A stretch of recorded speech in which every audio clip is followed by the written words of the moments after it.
আমরা একটা পরিবর্তনের মধ্য দিয়ে যাচ্ছি। বাংলাদেশ, শুধু বাংলাদেশ না, পুরা পৃথিবী পরিবর্তনের মধ্য দিয়ে যাচ্ছে।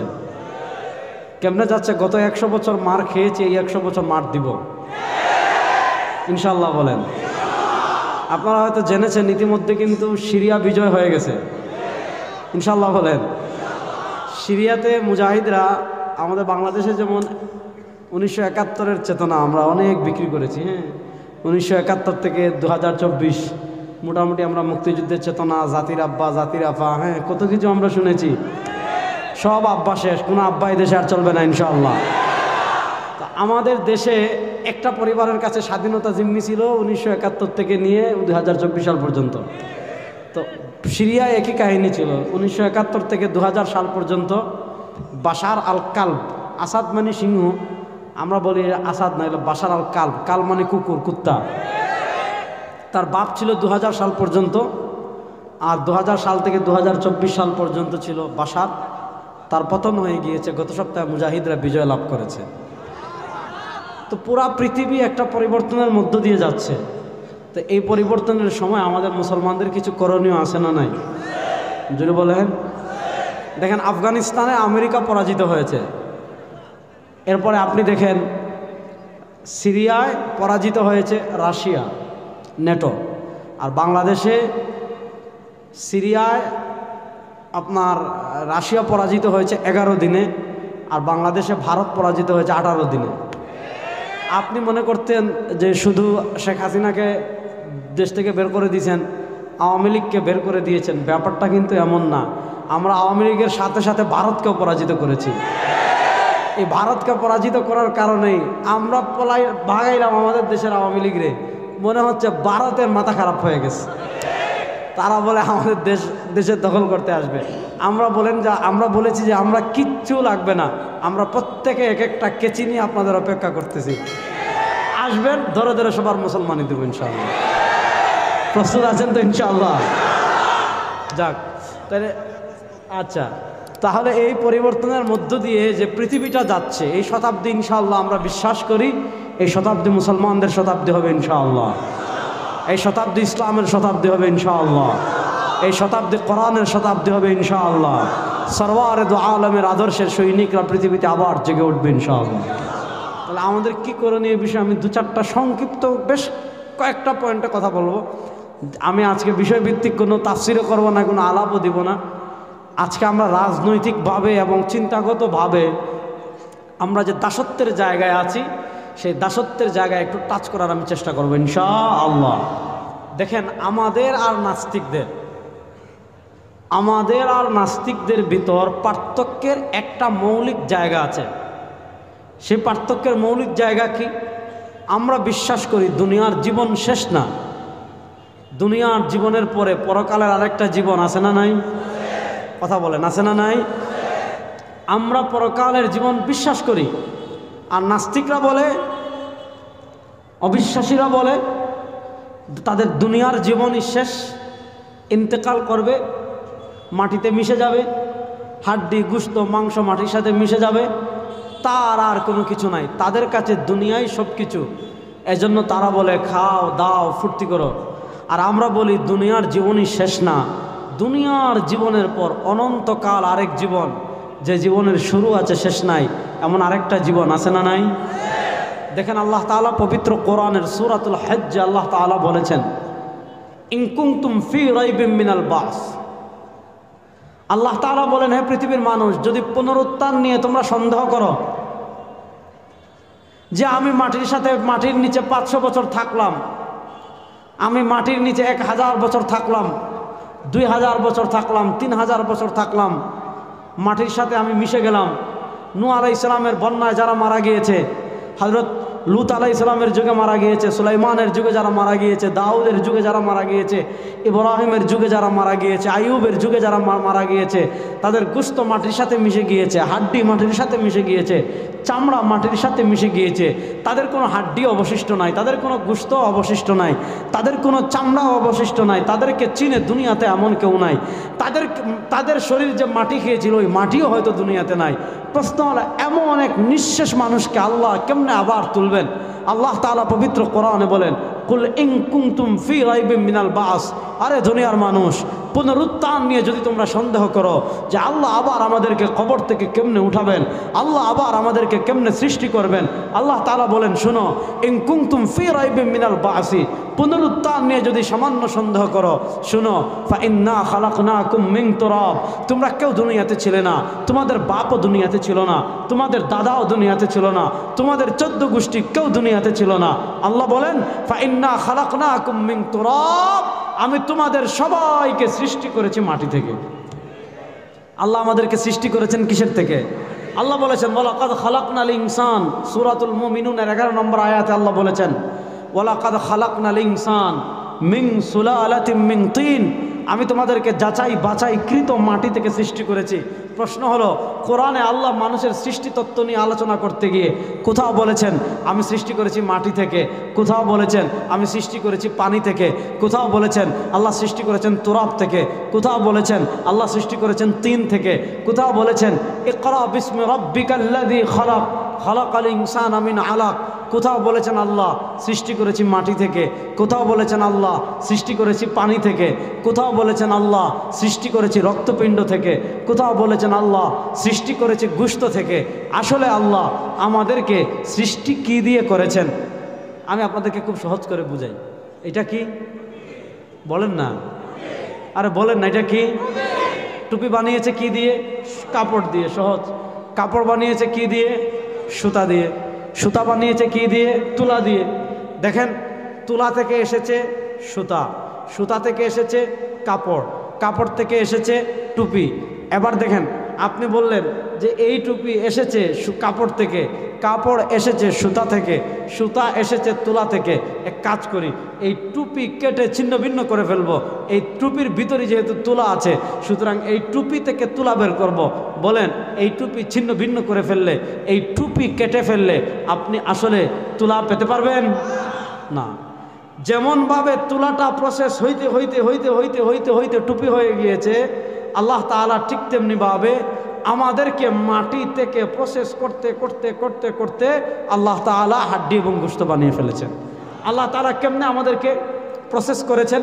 আল্লাহ পবিত্র কোরআনের সূরাতুল মুমিনুনের 11 নম্বর আয়াত থেকে আমি একটু পড়ি, তারপর আলোচনা সামনের দিকে নিব। শুনেন, আল্লাহ বলেন ওয়ালাকাদ খালাকনাল ইনসানা মিন সুলালাতিন মিন তিন সুম্মা জাআলনাহু নুতফাতান ফি ক্বারারিন মাকিন সুম্মা খালাকনান নুতফাতা আলাকা ফাখালাকনাল আলাকাতা মুদগা ফাখালাকনাল মুদগাতা ইযামান ফাকাসাওনাল ইযামা লাহমা সুম্মা আনশানাহু খালকান আখার ফাতাবারাকাল্লাহু আহসানুল খালিকিন।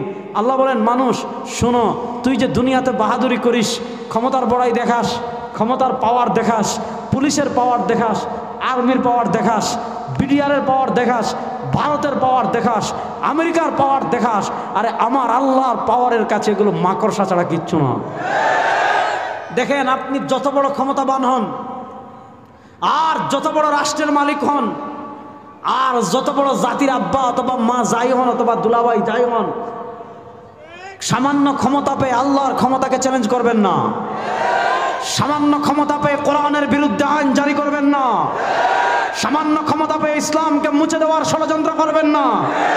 ক্ষমতা পেয়ে ফেরাউন চেয়েছিল ইসলামকে মুছিয়ে দিতে, আল্লাহ ফেরাউনকে সমুদ্রে ডুবিয়ে দিয়েছেন। সামান্য নমরুদ পেয়ে ইসলাম চেয়েছিল, নমরুদ চেয়েছিল ইসলামকে মুছে দিতে, আল্লাহ নমরুদকে মশা দিয়ে শেষ করে দিয়েছেন। সামান্য ক্ষমতা পেয়ে আবু জাহেল চেয়েছিল ইসলামকে শেষ করে দিতে, আল্লাহ মুআয আর মুআউযিজ দুই ছোট্ট সাহাবীকে দিয়ে তাদেরকে শেষ করে দিয়েছেন। বাংলাদেশে বিনা ভোটে ক্ষমতায় গিয়ে ভারতের এজেন্ট হয়ে যারা এই দেশ থেকে ইসলামকে বিতাড়নের ষড়যন্ত্র করেছে, আজকে সামান্য ছাত্ররা তারা এই দেশকে বের করে ভারতে তাদেরকে ভাগিয়ে দিয়েছে।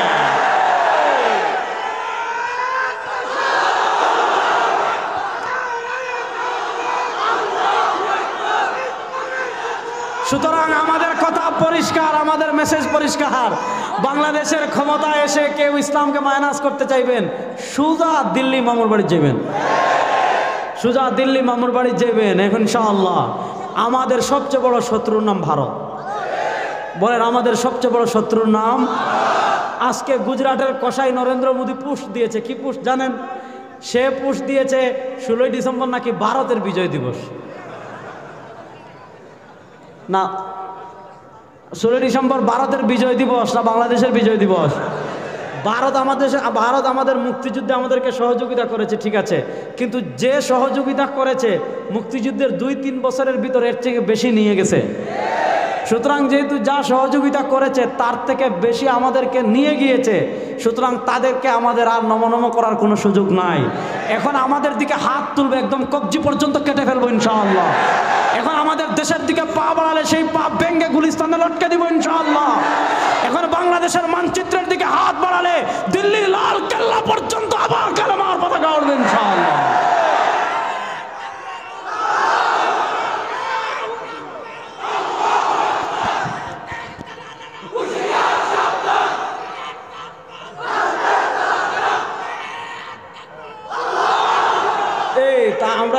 আমরা মুতকারা হিন্দু করে ডরাই? আমরা গরুর দুধ খাই। বলেন আমরা গরুর কি খাই? আমরা গরুর মগজ খাই, গরুর হাড্ডি ভেঙে চুরমার করে ফেলি, গরুর গোশত খাই আমরা। আরে বেটা, যারা গরুর গোশত খায় তুই গরুর মুত খেয়ে তাদের দেশ দখলের স্বপ্ন দেখো, তো সাহস তো কম না? আমি বলেছি যে কলকাতার কয়েকটা গেস্ট্রিক সাংবাদিক আছে না, ওই ব্যাং যেমন অগ্রহায়ণ মাসে বৃষ্টি হইলে ব্যাং যেমন লাফায়, কলকাতার কয়েকটা সাংবাদিক আছে না এরকম লাফায়, দেখতেছেন না? আমি বলেছি যে গরুর মুত খেয়ে এদের মাথার গেস্ট্রিক নামবে না। এদেরকে কি করতে হবে জানেন? আমাদের ভোলা একটা এলাকা আছে মনপুরা চরে, ওখানে বিশাল বিশাল মহিষ আছে, একসাথে 8-10 কেজি মুতে। এরকম বড় বড় মহিষ আছে, একসাথে 8-10 কেজি মুতে। আমরা বলছি এদের গরুর পেশাবকে হবে না, আমাদেরকে বলেন, আমরা ইমার্জেন্সি ভোলা থেকে মহিষের মুত সাপ্লাই করব। ওই মহিষের মুত খাওয়া ছাড়া এদের মাথার গেস্ট্রিক নামবে না। আমাদেরকে ভয় দেখায় বাংলাদেশ। সে বলতেছে কি জানেন, বাংলাদেশ কি তোমার একার? বাংলাদেশ নাকি তার বাবার। আমরা বলি আসেন, ওই যে দেখছেন না ছোটোবেলায় আপনারা দেখছেন নি, ওই যে লেবুর শরবত বিক্রি করে এরকম মেশিন থাকে, আসবেন এরকম চিপ্পা সব শেষ করে দেবো ইনশাআল্লাহ। এই বাংলাদেশকে আমরা ভারতরা ডরাই বেটা? আমরা কাউকে ডরাই না, আমরা ডরাই একমাত্র কাকে? আমরা তো সেই জাতি 313 জন 1000 সাথে খেলেছি বদরে। আমরা তো সেই জাতি মাত্র 3000 50,000-এর বিরুদ্ধে খেলেছি। আমরা তো সেই জাতি 50,000 3 লক্ষের বিরুদ্ধে খেলেছি। আমাদেরকে ভয় দেখাবেন, ওই আসাম উড়িষ্যা সব আবার আমাদের হয়ে যাবে ইনশাআল্লাহ। আমাদেরকে ভয় দেখাস বেটা। বাংলাদেশের মুসলমান আল্লাহ ছাড়া আর কাউকে ভয় পায় না। এই দেশের উপর আঘাত করতে চাইবেন, দিল্লির লাল কেল্লা পর্যন্ত মুসলমান আবার কালেমার পতাকা উড়াবে, আবার কালেমার পতাকা উড়াবে ইনশাআল্লাহ।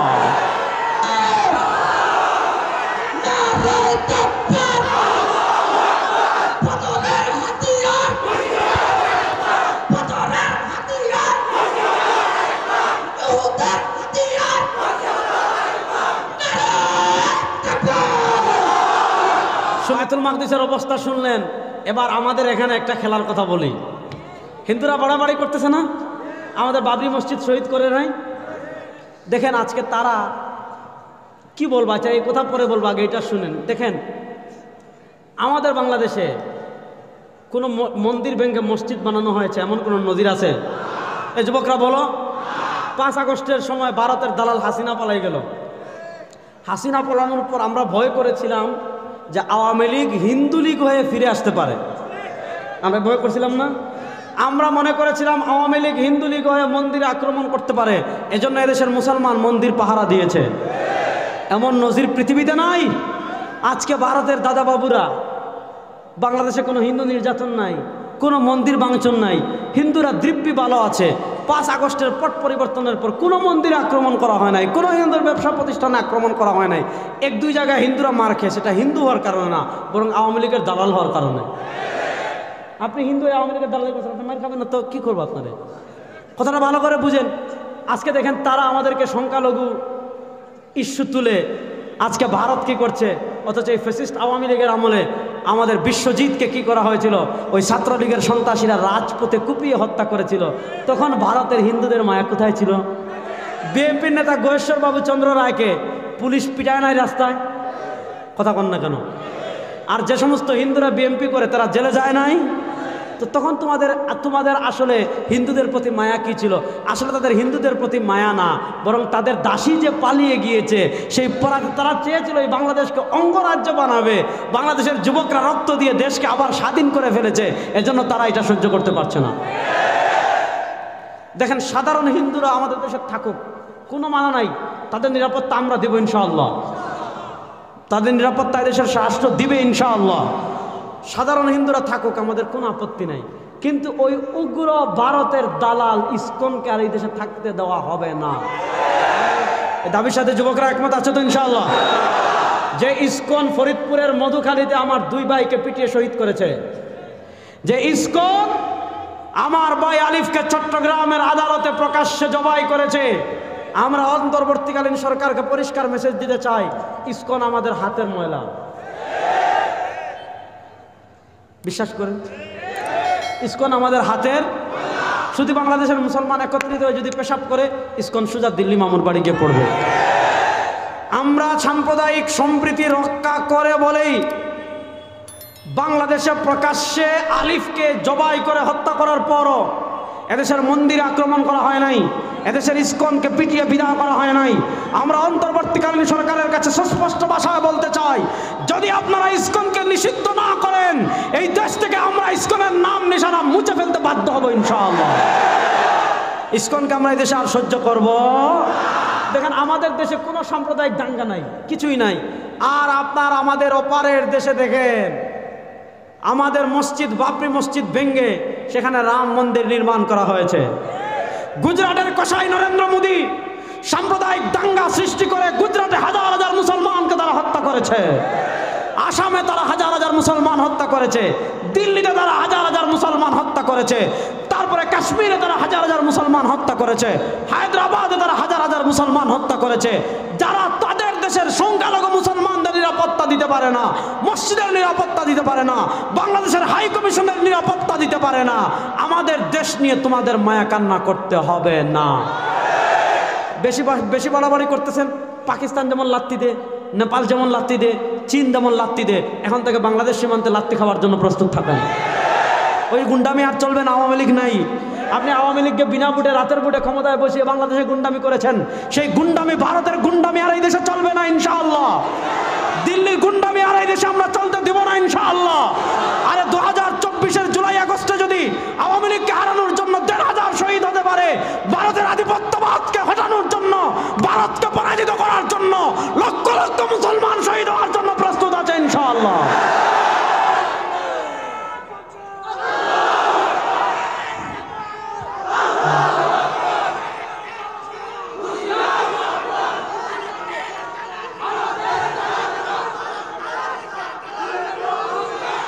কথা ভালো করে বুঝেন। ঈসা আলাইহিস সালাতু ওয়াস সালাম নামছেন কোথায়? মনে আছে নিওয়াজ? ঈসা আলাইহিস সালাম নামছেন কোথায়? বলেন না, ঈসা আলাইহিস সালাম নামছেন কোথায়? দিমাশকে। শুনেন, ওই সময় আমাদের আগের হিন্দুস্তান, বাংলাদেশ, ভারত, পাকিস্তান, আফগানিস্তান, নেপাল, শ্রীলঙ্কা, এই যে রাষ্ট্রগুলো আছে, এগুলা এক সময় সবগুলোর নাম ছিল হিন্দ। পরে আলাদা আলাদা রাষ্ট্র হয়েছে। হিন্দের অবস্থা কি হবে হাদিস শুনেন। সুনানুন নাসাইর হাদিসে আসছে, নবী করিম সাল্লাল্লাহু আলাইহি ওয়াসাল্লাম বলেন, আমার উম্মতেরা শোনো, ইসাবাতান মিন উম্মতি, ইসাবাতান মিন উম্মতি, আমার উম্মার 2টা দল এমন আছে, আমার উম্মার 2টা বাহিনী এমন আছে। ইসাবাতান মিন উম্মতি, আমার উম্মার 2টা দল এমন আছে, আমার উম্মার 2টা বাহিনী এমন আছে। আহরাজাহুমাল্লাহু মিনান নার, যে 2 বাহিনীর উপর, যে 2 দলের উপর আল্লাহ তাআলা জাহান্নামের আগুনকে হারাম করে দিবেন। সুবহানাল্লাহ কয় নাই রে? আমার উম্মার 2টা দল এমন আছে, আমার উম্মার 2টা বাহিনী এমন আছে, যে 2 দলের উপর, যে 2 বাহিনীর উপর, এই 2 দলে যারা অংশগ্রহণ করবে, এই 2 বাহিনীতে যারা অংশগ্রহণ করবে, আহরাজাহুমাল্লাহু মিনান নার, এই 2 বাহিনীকে আল্লাহ জাহান্নাম থেকে বাঁচাবেন। এই 2 বাহিনীর উপর আল্লাহ তাআলা জাহান্নামের আগুনকে হারাম করে দিবেন। এই 2 বাহিনী কারা? এক বাহিনী হলো ইসাবাতুন তাগজু ফিল হিন্দ, এক বাহিনী হলো যারা হিন্দুস্তানে যুদ্ধ করবে, আর আরেক বাহিনী হলো যারা ঈসা আলাইহিস সালামের সাথে যুদ্ধ করবে। এই 2 বাহিনীর উপর আল্লাহ তাআলা জাহান্নামের আগুনকে হারাম করে দিবেন। তাহলে বোঝা গেল হিন্দুস্তানে একটা যুদ্ধ হবে কি হবে না? এবং এই যুদ্ধে যারা অংশগ্রহণ করবে, আল্লাহ তাআলা তাদের উপর জাহান্নামের আগুনকে হারাম করে দিবেন। এবার আসেন এই যুদ্ধটা হবে কখন? তিনটা হাদিস আসছে, যদিও জয়ীফ, কিন্তু তিনটা মূল্যে মোটামুটি চলনসই, তিনটাকে সম্মিলিতভাবে মিলালে মোটামুটি চলনসই পর্যায়ে চলে আসছে। এই দেশের আধিপত্যবাদ, এই উপমহাদেশে হিন্দু যারা আছে তাদের সাথে মুসলমানদের প্রচণ্ড যুদ্ধ হবে। অধিকাংশ মুসলমান শহীদ হয়ে যাবে। অধিকাংশ মুসলমান শহীদ হওয়ার পর আল্লাহ তাআলা ওই যুদ্ধে মুসলমানদেরকে বিজয় দিবেন। ভারত যারা অমুসলিম শাসক করবে, মুসলমান সেই শাসকদেরকে বন্দি করবে, বন্দি করে তাদের গলায় বেড়ি লাগাবে, রওনা করবে। ওই বাহিনী যখন দিমাশকে পৌঁছাবে, হযরত ঈসা আলাইহিস সালামের সাথে হিন্দুস্তানের বাহিনীর দেখা হয়ে যাবে। এবার আপনি হিসাব মিলান, যুবক ভালো করে বুঝো, হিসাব মিলাও। যুদ্ধ হবে এখানে, বিজয় হবে মুসলমানের। এখান থেকে যাবে বন্দি করে দিমাশকে, যাওয়ার পরে ঈসা আলাইহিস সালামের সাথে দেখা হবে। তাহলে বুঝেন, এদিক থেকে ঈসা আলাইহিস সালাম যেই মসজিদে নামবেন, সেই মসজিদ বিজয় হয়ে গিয়েছে। বায়তুল মাকদিস বিজয় হওয়ার কাছাকাছি, ফিলিস্তিন বিজয় হওয়ার কাছাকাছি। হামাসের মুজাহিদরা 1 বছর থেকে, গত বছরের 7 অক্টোবর তুফান আল আকসা শুরু হয়েছে। আজকে 7 অক্টোবর পাড়ি দিয়ে আজকে 16ই ডিসেম্বর, প্রায় 1 বছর 2 মাসের অধিক হয়ে গিয়েছে। তুফান আল আকসা চলছে। এদিকে সিরিয়ার মুজাহিদরা বিজয় হয়ে গিয়েছে, এদিকে আফগানিস্তানে মুজাহিদরা বিজয় হয়ে গিয়েছে, এদিকে তুর্কিস্তানে ইসলাম ফেরা শুরু করেছে, এদিকে তুরস্কে ইসলাম ফেরা শুরু করেছে, এদিকে বাংলাদেশে মুসলমানরা এবং দেশপ্রেমিক মানুষেরা ভারতের আধিপত্যবাদকে পরাজিত করে ফেলেছে। পাকিস্তানও জেগে ওঠা শুরু করেছে। পৃথিবীর তাবৎ মুসলিম রাষ্ট্রগুলো জেগে উঠে আমাদেরকে এই মেসেজ দিচ্ছে, এই বার্তা দিচ্ছে, মুসলমানদের বিজয়ের আর বেশি দিন বাকি নাই। আমার নবী ভবিষ্যৎবাণী করে গিয়েছেন, হিন্দুস্তানে যুদ্ধ হবে ইনশাআল্লাহ। এখন তোমরা আমাদের দেশ দখলের হুমকি দিবা, আর আমরা বসে বসে আঙ্গুল চুষবো। তুমি কলকাতার হারবাল ঔষধ বিক্রিকারীর মতো আমাদের দেশে বাসে যেমন সিরিপুরি ট্যাবলেট বিক্রি করে, ওই আমাদের দেশের বাসের সিরিপুরি ট্যাবলেট বিক্রিকারী আর কলকাতার সাংবাদিক যেগুলো আছে, এগুলোর মধ্যে কোনো পার্থক্য নাই। এগুলা সব এক একটা হারুন আঙ্কেল, সবগুলার এনে চিড়িয়াখানায় বন্দি করে রাখা দরকার। কারণ এগুলো তো মানুষ না, এগুলো পশু। এজন্য চিড়িয়াখানায় মানুষ যায় পশু দেখতে, এদেরকে চিড়িয়াখানায় এনে বন্দি করে রাখার দরকার আছে না নাই? তাহলে আমি যে কথা বলছি, হতাশ হওয়ার কিছু নাই। যুবকদেরকে বলছি, হতাশ হওয়ার কিছু নাই। আমাদের জীবনে ব্যর্থতা বলতে কিছু নাই। আরে তোমরা তো বিশ্বাস করো মরলেই তোমাদের শেষ। তোমরা তোমাদের রামের জন্য আসো, তোমরা তোমাদের বামের জন্য আসো, তোমরা তো মুদির জন্য আসো, তোমরা দুনিয়ার সামান্য স্বার্থের জন্য আসো। আর আমরা কারো নেতার জন্য যাই না, আমরা যাই আল্লাহর রাস্তায় শহীদ হওয়ার জন্য। যাদের অন্তরে আল্লাহর রাস্তায় শহীদ হওয়ার তামান্না আছে, এদেরকে পরাজিত করবে ভারতের বাপেরও ক্ষমতা নাই। ভারত আমার দেশের দিকে হাত তুলবে, কাশ্মীর পর্যন্ত আবার মুসলমানের হয়ে যাবে, আবার মুসলমানের হয়ে যাবে ইনশাআল্লাহ।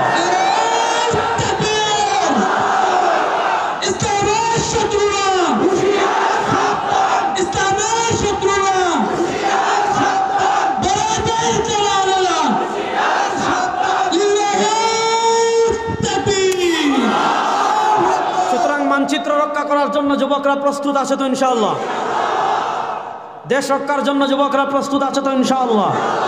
এবার আসেন, বলছিলাম যেখান থেকে শুরু করেছিলাম ওই কথায় আবার ফিরে যাই। খুব লম্বা আলোচনা করব না, আগেই বলেছি। আমরা বলেছি এই শতাব্দী যেহেতু আমাদের বিজয়ের, সুতরাং এই শতাব্দীতে আমাদের কিছু করণীয় আছে না নাই? এই শতাব্দীতে আমাদের করণীয় কি, এটা বোঝার আগে আমি একটা হাদিস বলি। এই হাদিস বুঝলে আপনি পরের আলোচনা বুঝবেন। নবী করিম সাল্লাল্লাহু আলাইহি ওয়াসাল্লাম দেখেন 1400 বছর আগে কথাটা বলে গিয়েছেন। 1400 বছর পরে আপনি যখন হাদিসটা গবেষণা করবেন, 1400 বছর পরে আপনি যখন হাদিসটা পড়বেন, আপনার মনে হবে 1400 বছর পরে নবী করিম সাল্লাল্লাহু আলাইহি ওয়াসাল্লাম বাংলাদেশের মুসলমানের জন্য হাদিস বলে গিয়েছেন। রাসূলুল্লাহ সাল্লাল্লাহু আলাইহি ওয়াসাল্লাম বলেন, ইউশিকু আন ইয়াতি আলান নাসি জামান। মনোযোগ দিয়ে হাদিসটা বুঝেন। নবী করিম সাল্লাল্লাহু আলাইহি ওয়াসাল্লাম বলেন, ইউশিকু আন ইয়াতি আলান নাসি জামান। আমার ভয় লাগে, আমার চিন্তা হচ্ছে, আন ইয়াতি আলান নাসি জামান, আমার উম্মার উপর এমন একটা সময় আসবে, আমার উম্মার উপর এমন একটা কাল আসবে, আমার উম্মার উপর এমন একটা যুগ আসবে, আমার উম্মার উপর এমন একটা সময় আসবে। নবী করিম সাল্লাল্লাহু আলাইহি ওয়াসাল্লাম বলেন, আমার ভয় হচ্ছে, আমার চিন্তা হচ্ছে, আয়াতি আলান নাসি জামানুন, আমার উম্মার উপর এমন একটা সময় আসবে, আমার উম্মার উপর এমন একটা কাল আসবে, আমার উম্মার উপর এমন একটা যুগ আসবে, আমার উম্মার উপর এমন একটা হালাত আসবে, লাম ইয়াবকা মিনাল ইসলাম ইল্লা ইসমুহু ওয়া লাম ইয়াবকা মিনাল কুরআন ইল্লা রাসমুহু, মাসাজিদুহুম আমিরা ওয়া হিয়া খারাবুন আনিল হুদা ওয়া উলামাউহুম শাররু মান তাহতা আদিমিস সামা। সরওয়ারে দু আলম বলেন আমার উম্মার উপর এমন একটা সময় আসবে, আমার উম্মার উপর এমন একটা হালত আসবে, হাদিসের শেষ দিক থেকে আমি অনুবাদ করি, নবী করিম সাল্লাল্লাহু আলাইহি ওয়াসাল্লাম বলেন ওই সময় মাসাজিদুহুম আমেরা, আমার উম্মার উঁচা উঁচা মসজিদ হবে, মিনারা হবে, গম্বুজ হবে। জিরাববাসী বলবে আমাদের মসজিদের মতো মসজিদ এ বাংলাদেশে আর নাই। আশুলিয়ারেরা বলবে আমাদের গম্বুজের মতো গম্বুজওয়ালা মসজিদ আর নাই। দামরাইয়েরা বলবে আমরা যে টাইলস লাগিয়েছি এমন টাইলস বাংলাদেশের আর কোনো মসজিদে নাই। ঢাকাওয়ালারা বলবে আমরা যে মিনারা বানিয়েছি এরকম মিনার বাংলাদেশের কোথাও নাই। সিলেটেরা বলবে আমরা যে সাউন্ড সিস্টেম ব্যবহার করেছি এরকম সাউন্ড সিস্টেম বাংলাদেশের আর কোথাও নাই। চট্টগ্রামেরা বলবে আমরা যে মোজাইক দিয়েছি এরকম মোজাইক আর দুনিয়াতে কোথাও নাই। আর আরেক দল বলবে আমরা মসজিদে ঝাড়বাতি দিয়েছি, রাত্রে মসজিদ এমনি পরিষ্কার থাকে, এরকম ঝাড়বাতি বাংলাদেশের আর কোথাও নাই। তো নবী করিম সাল্লাল্লাহু আলাইহি ওয়াসাল্লাম বলেন আমার উম্মার উপর এমন সময় আসবে, আমার উম্মার উপর এমন একটা কাল আসবে, আমার উম্মার উপর এমন একটা যুগ আসবে মাসাজিদুহুম আমেরা, মসজিদ হবে উঁচা উঁচা, দালান হবে উঁচা উঁচা, মসজিদের টাইলস দামি হবে, মসজিদের ফ্যান দামি হবে, মসজিদের এসি দামি হবে, মসজিদের সব কিছু দামি হবে, কিন্তু ওয়াহিয়া খারাবুন আনিল হুদা, মসজিদে হেদায়েত থাকবে না। মসজিদে কি থাকবে না? হেদায়েত। আজকে আমাদের দেশে দেখেন মডেল মসজিদ পাইবেন 500টা, মডেল মসজিদ পাইবেন কয়টা? আমরা যখন রাত্রে সফর করি, যুবকরা ভালো করে বুঝো, আমরা যখন রাত্রে সফর করি রাস্তার পাশে হঠাৎ এত সুন্দর মসজিদ পাই, গ্রামের ভিতরে রাস্তায় পাশে এত সুন্দর মসজিদ, দামি টাইলস, দামি ফ্যান, রং চকচক করতেছে, দামি বাতি, বিদেশি কোনো কোম্পানি দিয়েছে, বিদেশি কোনো শায়েখ দিয়েছে, কিন্তু দেখা যাচ্ছে মসজিদ তো সুন্দর, টাইলসও সুন্দর, বাথরুমও সুন্দর, অজুখানাও সুন্দর, সব কিছু সুন্দর, কিন্তু ফজরের সময় মসজিদ তালা মারা, ইমামও নাই, মুয়াজ্জিনও নাই, মুক্তাদিও নাই। আছে না নাই? আমরা যখন পড়াশোনা করি মারকাজুদ দাওয়ায়, তখন মিশর থেকে এক জামাত এসেছিলেন তাবলীগে। ওই জামাতের আমির সাহেব একটা কথা বলেছেন, ওই কথাটা আমার কানে এখনও বাজে। তিনি বলেছিলেন এই শতাব্দীতে মুসলমানরা পরাজয় থেকে উঠবে কখন, এই শতাব্দীতে মুসলমানরা বিজয়ের পথে অগ্রসর হবে কখন, এই শতাব্দীতে মুসলমানরা মার খাওয়া থেকে বাঁচবে কখন, এই শতাব্দীতে মুসলমানরা জুলুম থেকে বাঁচবে কখন, এই শতাব্দীতে মুসলমানরা অত্যাচার থেকে বাঁচবে কখন। তিনি বলেছিলেন তোমাদের দেশে জুমার নামাজে যেই পরিমাণ মুসল্লি হয়, জুমার নামাজে যেমন মসজিদে জায়গা থাকে না, ফজরের নামাজে যেই দিন ওই সময় ওই পরিমাণ মুসল্লি হওয়া শুরু করবে। জুমার নামাজে যেমন নামাজের আগে মসজিদ ভরে যায়, জুমার নামাজে যেমন মসজিদ ভরে বাইরে মুসল্লি হয়, যেই দিন ফজরের নামাজের কাতার এই ধরনের মুসল্লি হওয়া শুরু করবে, মুসলমানদেরকে কেউ পরাজিত করতে পারবে না। মাসাজিদুহুম আমেরা, আজকে আমাদের মসজিদ উঁচু উঁচু আছে। ফজরের সময় আপনার এলাকার মসজিদের খবর নিয়েন যে শীতকালে কয়জন আসে। ওয়াদা করেন এখন থেকে 5 ওয়াক্ত নামাজ পড়বেন কারা কারা ইনশাআল্লাহ? আল্লাহর সাক্ষী রেখে বলেন পড়বেন তো ইনশাআল্লাহ? মসজিদে এসে নামাজ পড়ার চেষ্টা করবেন তো ইনশাআল্লাহ? আর এই শীতের রাতে আপনি অজু করে ফজরের নামাজে মসজিদে আসবেন, লাভ আছে না নাই? একটা হাদিস বলি তাহলে বুঝতে পারবেন। কিয়ামতের দিন, মনোযোগ, আমাদের নবী করিম সাল্লাল্লাহু আলাইহি ওয়াসাল্লামের সুপারিশ ছাড়া কেউ জান্নাতে যেতে পারবে? বলেন না। আমাদের নবী করিম সাল্লাল্লাহু আলাইহি ওয়াসাল্লামের সুপারিশ ছাড়া কেউ জান্নাতে যেতে পারবে? নবী করিম সাল্লাল্লাহু আলাইহি ওয়াসাল্লাম দুনিয়া থেকে বিদায় নেওয়ার আগে আমাদেরকে ভবিষ্যৎবাণী করে গিয়েছেন, আমাদেরকে ওসিয়ত করে গিয়েছেন, আমাদেরকে বলে গিয়েছেন আমার উম্মাহ তুই চিন্তা করিস না, তুই দুনিয়া থেকে বিদায় হওয়ার সময় চিন্তা করিস না, তোর ঈমানের হেফাজত করিস, তোর আমলের হেফাজত করিস, তোর আকীদার হেফাজত করিস। আনা ফারাতুল লাকুম ইনদাল হাউযি ইয়াউমাল কিয়ামা, কিয়ামতের দিন আমি নবী হাউজে কাউসারে তোদের অপেক্ষা করতে থাকবো। আর সুবহানাল্লাহ আসতে বলেন। হাউজে কাউসার জান্নাতের একটা স্পেশাল নদী, স্পেশাল একটা ঝর্ণা। সরওয়ারে দু আলম বলেন ওয়াদাদু কুবিহি মিসলু আদাদিন নুজুম, ওয়াদাদু কুবিহি মিসলু আদাদিন নুজুম। সারা দুনিয়ার সব মানুষ একত্রিত হয়ে যদি আসমানের তারকা গুণা শুরু করে, সারা দুনিয়ার সব মানুষ মিলে আসমানের তারকা গুণে শেষ করতে পারবে না। নবী করিম সাল্লাল্লাহু আলাইহি ওয়াসাল্লাম বলেন আসমানে আল্লাহ তাআলা যেই পরিমাণ তারকা রেখেছেন, আল্লাহ আসমানের তারকা সম পরিমাণ পাত্র হাউজে কাউসারের পারে সাজিয়ে রেখেছেন। কিয়ামতের দিন সরওয়ারে দু আলম তার উম্মাহকে হাউজে কাউসার থেকে পানি পান করাবেন। আল্লাহ নবী যখন বলেন আনা ফারাতুল লাকুম ইনদাল হাউযি ইয়াউমাল কিয়ামা, কিয়ামতের দিন হাউজে কাউসারে আমি তোমার অপেক্ষা করতে থাকবো তোমাদেরকে পানি খাওয়ানোর জন্য। এক গ্রাম্য সাহাবী, সৎ তরল সাহাবী, উনি বলেন ইয়া রাসূলুল্লাহ কিয়ামতের দিন আপনি সবাইকে পানি খাওয়াবেন, খুব ভালো কথা। আপনি না হয় কিয়ামতের দিন আবু বকরকে চিনবেন, তাকে আপনি দেখেছেন। আপনি না হয় ওমরকে চিনবেন, তাকে আপনি দেখেছেন। আপনি না হয় উসমানকে চিনবেন, তাকে আপনি দেখেছেন। আপনি না হয় আলীকে চিনবেন, তাকে আপনি দেখেছেন রাদিয়াল্লাহু তাআলা আনহুম। আপনি না হয় সাহাবা একরাম রিদওয়ানুল্লাহি আলাইহিম আজমাইনকে চিনবেন, তাদেরকে আপনি দুনিয়াতে দেখেছেন। সাহাবা একরাম না হয় হাসরের মাঠে আপনাকে চিনবে, তারা আপনাকে দেখেছে। কিন্তু ইয়া রাসূলুল্লাহ, হাসরের মাঠে তো শুধু আপনার উম্মাহ উঠবে না, হাসরের মাঠে কোটি কোটি মানুষ উঠবে। সব নবী তার উম্মাহকে নিয়ে উঠবেন। ওই হাজার কোটি মানুষের ভিতর আপনার এক উম্মাহ 1400 বছর পরে আশুলিয়া এসেছিল, আপনার এক উম্মাহ 14 বছর পরে জিরাবতে এসেছিল, আপনার উম্মাহ 1400 বছর পরে বাংলাদেশে এসেছিল। ইয়া রাসূলুল্লাহ, সেও তো আপনাকে মহব্বত করত। ইয়া রাসূলুল্লাহ, সেও তো আপনার দ্বীনের জন্য জীবন দেওয়ার জন্য প্রস্তুত ছিল। ইয়া রাসূলুল্লাহ, সেও তো আপনার ইসলামের ঝান্ডা বুলন্দ করার জন্য নিজের রক্ত ঢেলে দেওয়ার জন্য প্রস্তুত ছিল। ইয়া রাসূলুল্লাহ, হাসরের মাঠে তো আপনার সেই এতিম উম্মত উঠবে। ইয়া রাসূলুল্লাহ, আপনিও তাকে দুনিয়াতে দেখেন নাই, তার চর্মচক্র দুনিয়াতে আপনাকে দেখে নাই। ইয়া রাসূলুল্লাহ, কিয়ামতের দিন তো আপনি হাউজে কাউসারে তাদের অপেক্ষা করবেন। ইয়া রাসূলুল্লাহ, আপনি তো তাকে দেখেন নাই, সেও আপনাকে দেখে নাই। ইয়া রাসূলুল্লাহ, কিয়ামতের দিন হাজার কোটি মানুষের ভিতর আপনার ওই জিরাবুর ছোট্ট মোহাম্মদকে, জিরাবুর ছোট্ট আহমদকে, জিরাবুর ছোট্ট সুলাইমানকে, জিরাবুর ছোট্ট আব্দুল্লাহকে, ইয়া রাসূলুল্লাহ, আপনি কেমনে চিনবেন যে ওইটা আপনার উম্মত? সুবহানাল্লাহ বলেন। আচ্ছা, প্রশ্নটা যৌক্তিক না অযৌক্তিক? যৌক্তিক। আল্লাহ নবী সাল্লাল্লাহু আলাইহি ওয়াসাল্লাম জবাব দিচ্ছেন, আরাআইতা লাউ আন্না রাজুলান লাহু ফারাসুন, আরাআইতা লাউ আন্না রাজুলান লাহু ফারাসুন গুররুম মুহাজ্জালুম বাইনা দুহমিন ওয়া বুহমিন। আল্লাহ নবী বলেন, বলো আমাকে, আমার উম্মাকে আমি কেমনে চিনবো জানো? আমার উম্মা, আমার নবী বলেন, শুনো শুনো, আমাকে তোমরা বলো, আরাআইতা, আমাকে তোমরা বলো, লাউ আন্না রাজুলান, মনে করেন আশুলিয়ার এক ব্যক্তির, মনে করেন জিরাবুর এক ব্যক্তির 1 লক্ষ ঘোড়া আছে, গুররুন, কালো, মুহাজ্জাল অথবা সাদা। এই মনে করেন জিরাবুর এক ব্যক্তির 1 লক্ষ ঘোড়া আছে, এই 1 লক্ষ ঘোড়া হলো সাদা। জিরাবুর এক ব্যক্তির 1 লক্ষ ঘোড়া আছে, এই 1 লক্ষ ঘোড়া হলো কালো। এই 1 লক্ষ ঘোড়ার ভিতর একটা ঘোড়া হলো চানকোপালে, ওই 1 লক্ষ সাদা ঘোড়ার ভিতর একটা ঘোড়া হলো চানকোপালে, এই 1 লক্ষ কালো ঘোড়ার ভিতর একটা ঘোড়া হলো চানকোপালে। 1 লক্ষ ঘোড়ার ভিতর একটা ঘোড়া হলো চানকোপালে। বলেন, 1 লক্ষ ঘোড়ার ভিতর একটা ঘোড়ার যদি কপাল সাদা হয়, একটা ঘোড়ার যদি পা সাদা হয়, ওই ঘোড়া বের করতে মালিকের কোনো কষ্ট হবে? বড় আস্তে বললেন। এক মাঠে 1 লক্ষ ঘোড়া বাঁধা আছে, 1 লক্ষ ঘোড়ার ভিতরে একটা ঘোড়া যদি পা সাদা হয় আর কপাল সাদা হয়, চানকোপালি ঘোড়া, তাহলে এই চানকোপালি ঘোড়া খুঁজে বের করতে মালিকের কষ্ট হবে? সরওয়ারে দু আলম বলেন, ইন্না উম্মতি ইউরাদুনা ইয়াউমাল কিয়ামাতি গুররাম মুহাজ্জালিনা মিন আসারিল ওয়াদু। বুখারী শরীফের হাদিস, ইন্না উম্মতি ইউরাদুনা ইয়াউমাল কিয়ামাতি গুররাম মুহাজ্জালিনা মিন আসারিল ওয়াদু فمن استطاع أن يطيل غرته فليفعل إن أمتي يعرضون يوم القيامة غرا محجلين من أثر الوضوء فمن استطاع أن يطيل غرته فليفعل।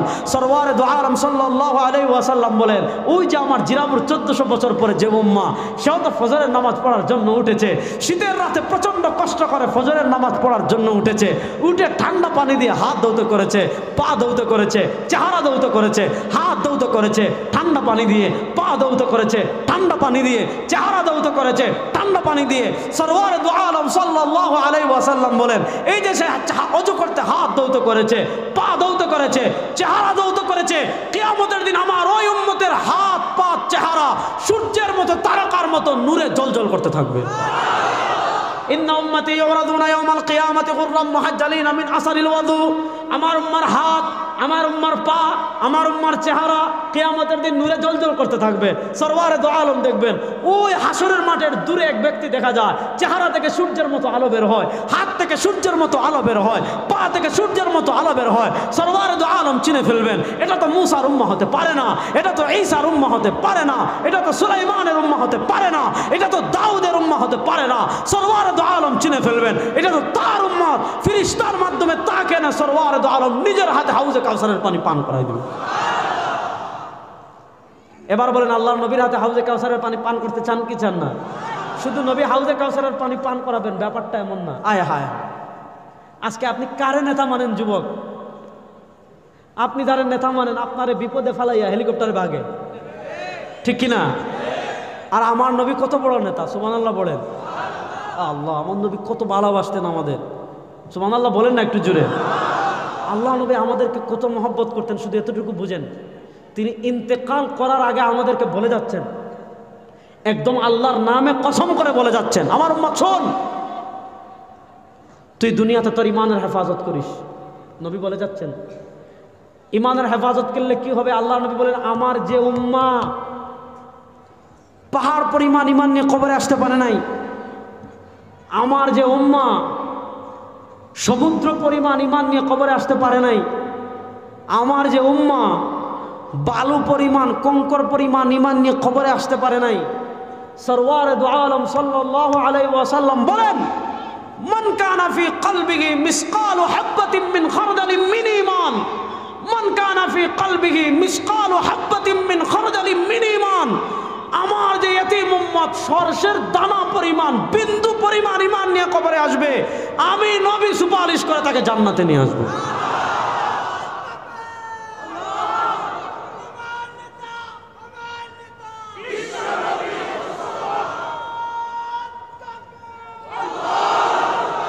এই স্লোগান দিতে পারবেন তো? তোমার নেতা আমার নেতা, হ্যাঁ বিশ্বনবী মুস্তাফা রাস্তা।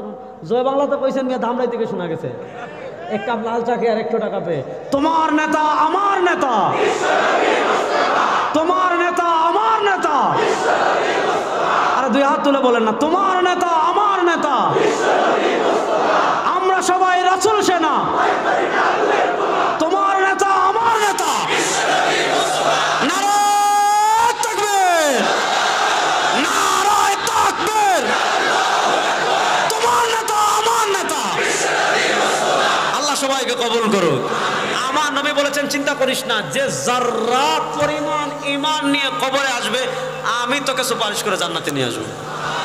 তাহলে এবার বলেন, যে জিনিসটা সামান্য থাকলে আপনি জান্নাতে যেতে পারতেছেন, এটার যে দামি জিনিস দুনিয়াতে আর কিছু আছে? সবচেয়ে দামি জিনিসের নাম, হ্যাঁ বলেন না, সবচেয়ে দামি জিনিসের নাম। কথা যাচ্ছে আরেকদিকে, যে জিনিসটা আমি বুঝাতে চাচ্ছি, যে এই উম্মার হালাত এমন হবে, বিশাল বিশাল মসজিদ থাকবে, হেদায়েত থাকবে না। আল্লাহ নবী সাল্লাল্লাহু আলাইহি ওয়াসাল্লামের যুগে মসজিদ ছিল খেজুর পাতা। মনোযোগ দিয়ে শোনেন, আল্লাহ নবী সাল্লাল্লাহু আলাইহি ওয়াসাল্লামের যুগে মসজিদ ছিল খেজুর পাতার। এমন মসজিদ ছিল, সাহাবী বলেন বৃষ্টি হয়েছে, পানি পড়েছে, কাদা জমে গিয়েছে, আল্লাহ নবী কাদার ভিতর সিজদা করেছেন। হাত্তা রাআইতু আসারাত তিনি ফি ওয়াজহি, সাহাবী বলেন আমি দেখতে পেলাম নবী করিম সাল্লাল্লাহু আলাইহি ওয়াসাল্লামের চেহারা মুবারক। নবী কি সুন্দর ছিলেন, আমার নবীর চেহারা মুবারকটা কি সুন্দর ছিল। হযরত আবু সাঈদ খুদরি বলেন, হযরত আবু হুরায়রা বলেন, খারাজতু লাইলাতান মুকমিরা মা রাসূলিল্লাহ। এখন যেমন আকাশে পূর্ণিমার চাঁদ, আজকে যেমন আকাশে বড় চাঁদ, এরকম পূর্ণিমার রাতে, সাহাবী বলেন এরকম এক পূর্ণিমার রাতে আমি নবী করিম সাল্লাল্লাহু আলাইহি ওয়াসাল্লামের সাথে মদিনার রাস্তায় হাঁটছিলাম। ফারাআইতু মাররাতান ইলাল কমর, সাহাবী বলেন আমি একবার আকাশের পূর্ণিমার চাঁদের দিকে তাকাই। ওয়া মাররাতান ইলা ওয়াজহি রাসূলিল্লাহ সাল্লাল্লাহু আলাইহি ওয়াসাল্লাম, আমি একবার আকাশের পূর্ণিমার চাঁদের দিকে তাকাই, আরেকবার সরওয়ারে দু আলম সাল্লাল্লাহু আলাইহি ওয়াসাল্লামের চেহারার দিকে তাকাই। ওই সাহাবী বলেন, যার হাতে আমার প্রাণ, সেই সত্তার শপথ করে বলছি, আমার নবী আকাশের পূর্ণিমার চাঁদের চেয়ে বেশি সুন্দর। সেই পূর্ণিমার চাঁদের চেয়ে সুন্দর নবীর চেহারায়। সাহাবী বলেন মসজিদ এতটা সুন্দর, মানে মসজিদ এতটা ছিল, পাকা তো করার সামর্থ্য নাই, মসজিদ ছিল খেজুর পাতা, বৃষ্টি হয়েছে, পানি জমে গিয়েছে, আল্লাহ নবী মাটিতে সিজদা করেছেন, আমার নবীর চেহারা মোবারকে মাটি লেগে আছে। আল্লাহ নবীর যুগে মসজিদ ছিল খেজুর পাতা, কিন্তু সেই মসজিদ থেকে নবী রাষ্ট্র পরিচালনা করেছেন, সেই মসজিদকে নবী মাদ্রাসা বানিয়েছেন, সেই মসজিদকে নবী বিচারালয় বানিয়েছেন, সেই মসজিদকে রোমানরা ভয় পেত, কিসরা ভয় পেত, কায়সার ভয় পেত। আজকে আমাদের সমাজের জায়গায় জায়গায় জায়গায় জায়গায় সব জায়গায় মসজিদ আছে, কিন্তু মসজিদে হেদায়েত নাই। বলেন মসজিদে, আরে মসজিদে হেদায়েত, রাত্রে তো সাহস করে মসজিদ খোলা রাখারই সাহস করে না, কারণ মসজিদের ফ্যান চুরি হয়, এসি চুরি হয়, মাইক চুরি হয়। এক জায়গায় শুনলাম মসজিদে পড়ার জন্য কোরআন শরীফ ছিল, কোরআন শরীফ চুরি নিয়ে বিক্রি করে দিচ্ছে। তাহলে বলেন এই দেশে আপনি কেমনে পরিবর্তন করবেন? এক নম্বর, মাসাজিদুহুম আমারা, মসজিদ হবে উঁচা উঁচা, ওয়াহিয়া খারাবুন আনিল হুদা, মসজিদ হবে হেদায়েত শূন্য। মিলছে কি মিলছে না? বলেন আমাদের দেশের সাথে মিলছে কি মিলছে না? এবার আরেকটা প্রসঙ্গ বলি, নবী বলেন ইউশিকু আয়াতি আলান নাসি জামান, আমার উম্মার উপর এমন একটা সময় আসবে, আমার উম্মার উপর এমন একটা কাল আসবে, আমার উম্মার উপর এমন একটা যুগ আসবে, লাম ইয়াবকা মিনাল ইসলাম ইল্লা ইসমুহু, মাজারে উরুস করার জন্য হাজার হাজার মুসলমান পাবেন, মিনি ফুটবল খেলা দেখার জন্য হাজার হাজার মুসলমান পাবেন, ব্রাজিল আর্জেন্টিনা নিয়ে মারামারি করার জন্য হাজার হাজার মুসলমান পাবেন, আপার নামে স্লোগান দেওয়ার জন্য হাজার হাজার মুসলমান পাবেন, কিন্তু যত মুসলমান থাকবে এদের ইসলামটা শুধু থাকবে নাম পর্যন্ত। লাম ইয়াবকা মিনাল ইসলাম ইল্লা ইসমুহু, তাদের নাম হবে আব্দুল্লাহ, তার নাম হবে আব্দুস সামাদ, তার নাম হবে আহমদ, তার নাম হবে মোহাম্মদ, তার নাম হবে উবায়দুল কাদের, তার নাম হবে হারুন। কি সুন্দর সুন্দর নাম, সুন্দর নাম, কি সুন্দর নাম না? নাম হবে সুন্দর সুন্দর, কিন্তু লাম ইয়াবকা মিনাল ইসলাম ইল্লা ইসমুহু, ইসলামের কিচ্ছু তাদের ভিতর থাকবে না। পরিবারে ইসলাম থাকবে না, ব্যবসায় ইসলাম থাকবে না, সমাজে ইসলাম থাকবে না, রাষ্ট্রে ইসলাম থাকবে না, সংসদে ইসলাম থাকবে না, বিচার ব্যবস্থায় ইসলাম থাকবে না, সংবিধানে ইসলাম থাকবে না। ইসলাম থাকবে শুধু নামে। লাম ইয়াবকা মিনাল ইসলামে ইল্লা ইসমুহু, তাদের কাছে ইসলামটা শুধু থাকবে নামে। ওয়ালাম ইয়াবকা মিনাল কুরআনে ইল্লা রাসমুহু, শুনেন, মানুষের ঘরে ঘরে কোরআন থাকবে, কিন্তু কোরআনের সমাজ থাকবে না, কোরআনের আলো থাকবে না, কোরআনের বিচার থাকবে না, কোরআনের সংসদ থাকবে না, কোরআনের সংবিধান থাকবে না, কিন্তু কোরআন ঘরে থাকবে।